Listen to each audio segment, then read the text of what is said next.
In less than a year, Duterte's brutal drug war, Oplan Tokhang, has killed over 12,000 people, mainly from poor, working-class communities. Like Kian Loyd de los Santos, a 17-year-old high school student from Caloocan. Kian was one of four in his family living in a small room. Kian's mom works abroad in Saudi Arabia as a maid, so she can send money home to her kids to be able to send them to school.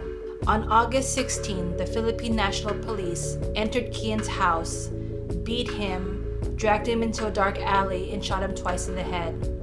Some of his last words heard were, "Tama na po, may test pa ako bukas."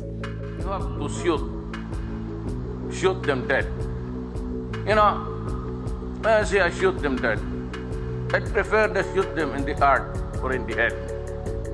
If you insist on a drug war, I will kill you all. I will kill you. Duterte has continuously given orders to the PNP to shoot to kill with impunity. This allows the police and vigilante groups to recklessly shoot supposed suspects, low-level drug users, and even their family members and loved ones.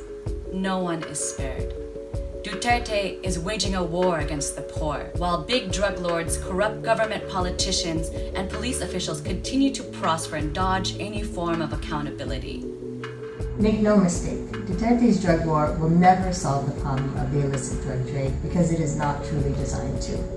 Just like the drug wars launched in other countries, such as Colombia, Mexico, and even in the US, violence and poverty will only increase because the real intent of drug wars is to strengthen police and military impunity, normalize their brutal tactics, forcibly displace whole communities, and suppress people who oppose the status quo.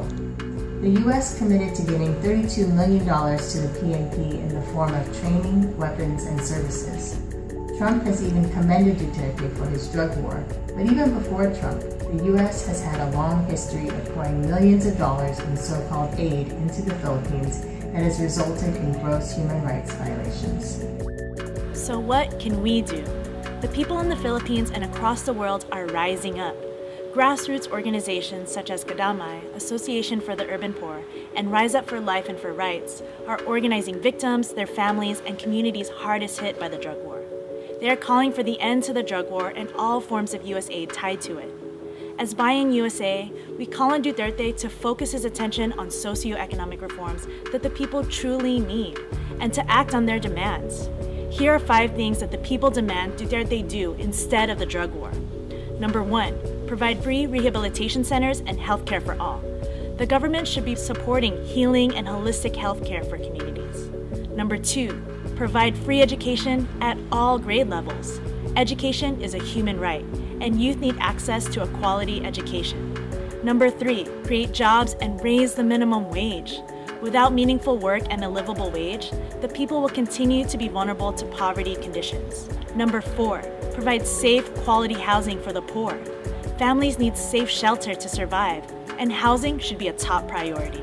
And number 5, resume the peace talks.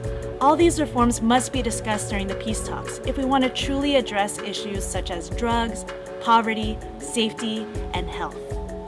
People here in the U.S. can get educated on the issue by reading more about the Comprehensive Agreement on Socioeconomic Reforms, or CASER, on our website. Join a Bayan USA organization and get involved in our campaign to cut all forms of U.S. aid to the Philippines. And share this video. We must come together to rise up for justice for Kian and all victims of Duterte's drug war. Only through organizing and building the mass movement can we bring about genuine change for the people.